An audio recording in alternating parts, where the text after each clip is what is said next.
Selamat pagi Ibu dosen dan teman-teman semua. Sebelumnya perkenalkan nama saya Nailatul Hidayah dengan NIM 21170511274 ingin mempresentasikan materi mengenai akuntansi akuisisi.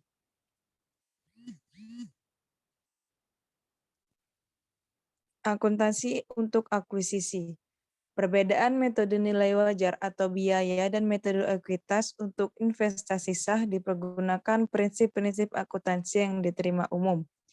Prinsip-prinsip akuntansi yang diterima umum untuk mencatat akuisisi saham biasa mewajibkan investasi tersebut dicatat pada biayanya oleh investor. Slide selanjutnya. Metode nilai wajar atau biaya atau fair value cost method. Karakteristik dari metode nilai wajar atau biaya adalah yang A, dipergunakan apabila investor memiliki saham 20% pada invest. Yang B, investor tidak memiliki kemampuan untuk menggunakan pengaruh yang signifikan. Yang C, investasi dalam saham biasa dicatat pada biayanya dan dividen dari laba berikutnya dilaporkan sebagai pendapatan dividen. Yang D, dividen yang diterima melebihi bagian investor atas laba setelah saham diperoleh dianggap sebagai dividen likuidasi atau pengembalian modal atau mengurangi nilai investasi. Yang E, sekuritas ekuitas yang nilai wajarnya telah dapat ditentukan diklasifikasikan sebagai sekuritas perdagangan atau sekuritas yang dibeli dan dipegang untuk tujuan dijual kembali dalam waktu dekat maupun sekuritas yang tersedia untuk dijual. Metode ekuitas. Karakteristik dari metode ekuitas yang pertama, dipergunakan apabila kepemilikan investor pada investasi 20%. Yang B, memiliki pengaruh yang signifikan terhadap kebijakan operasi dan keuangan. Yang C, investasi dicatat pada biaya dan disesuaikan dengan laba, rugi, dan dividen. Yang D, dividen diterima akan mengurangi nilai investasi atau disinvestasi. Yang E, laba investasi merefleksikan bagi investor atas laba bersih invest dan akun invest merefleksikan bagian investor atas aktiva bersih invest. Yang F, laba perusahaan induk harus sama dengan laba bersih konsolidasi.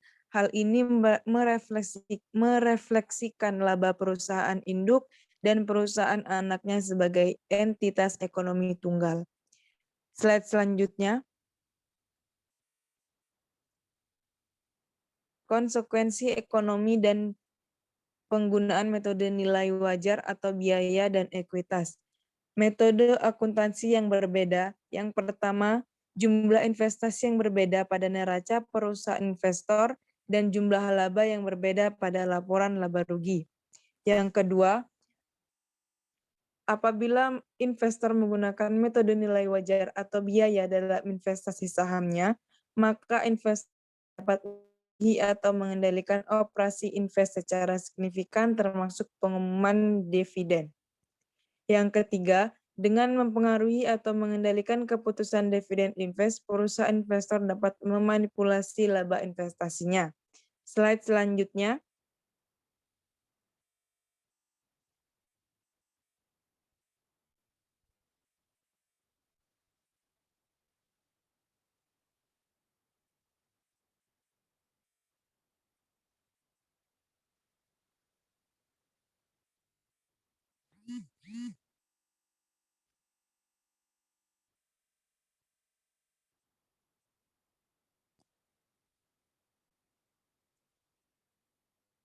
Sena. Sen. Nih, bilang orang.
Selanjutnya ada persyaratan lain bagi metode ekuitas.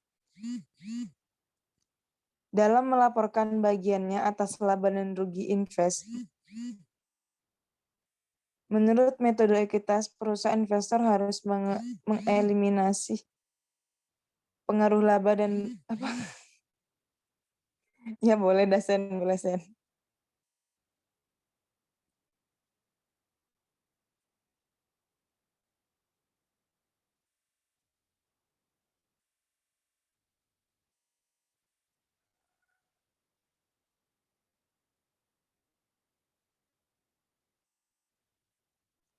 Persyaratan lain bagi metode ekuitas. Dalam melaporkan bagiannya atas laba dan rugi invest, menurut metode ekuitas, perusahaan investor harus mengeliminasi pengaruh laba dan rugi tersebut terhadap transaksi antara perusahaan investor dan invest sampai laba dan rugi terrealisasi. Hal ini memerlukan penyesuaian akun investasi dan laba investasi untuk aktiva bersih yang dapat diidentifikasi. Transaksi yang dilakukan invest yang mengubah bagian investor atas aktiva bersih perusahaan invest juga memerlukan. Selanjutnya ada pengungkapan ekuitas invest. Jika investasi ekuitas bersifat signifikan, investor harus mengungkapkan informasi berikut di antara tanda kurung atau dalam catatan laporan keuangan atau skedul. Yang pertama, nama setiap invest dan presentasi kepemilikan saham biasa. Yang kedua, kebijakan akuntansi investor yang berhubungan dengan investasi dalam saham biasa. Dan yang terakhir, perbedaan. Jika ada antara jumlah ketika investasi dilakukan dan jumlah ekuitas pokok dalam aktiva bersih, termasuk perbedaan perlakuan akuntansi, pengungkapan tambahan untuk investasi ekuitas yang material meliputi nilai.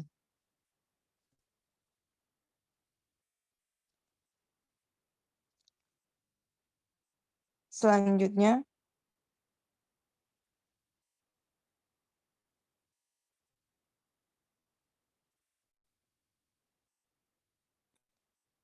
pengujian goodwill menyangkut penurunan nilai. FASB Statement of Financial Accounting Standard nomor 142 menyediakan pembahasan tambahan dan contoh pengujian penurunan nilai menurut standar tersebut. FASB Statement nomor 145 mengeliminasi persyaratan sebelumnya untuk amortisasi goodwill dan aktiva tidak berwujud tertentu lainnya yang memiliki umur manfaat tidak terbatas. Slide selanjutnya.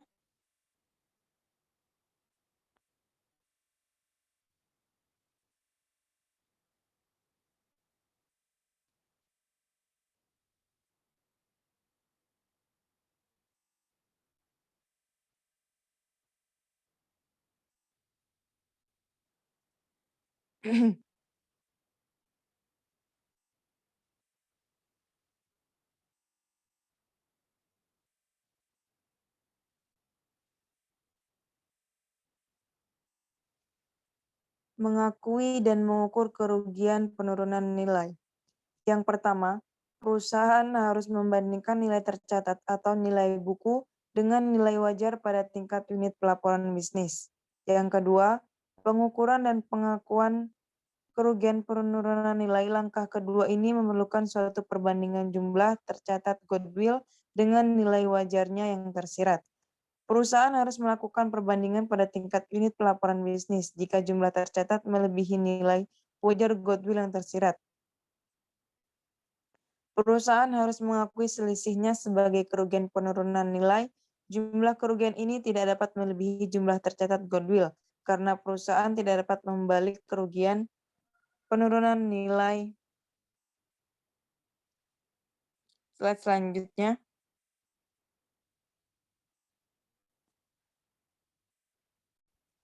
Nilai wajar goodwill yang tersirat.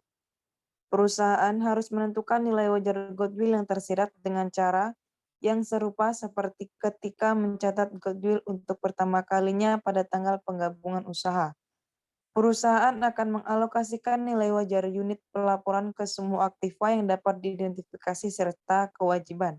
Seolah-olah unit itu dibeli pada tanggal pengukuran, setiap kelebihan nilai wajar menyiratkan nilai goodwill. Selanjutnya,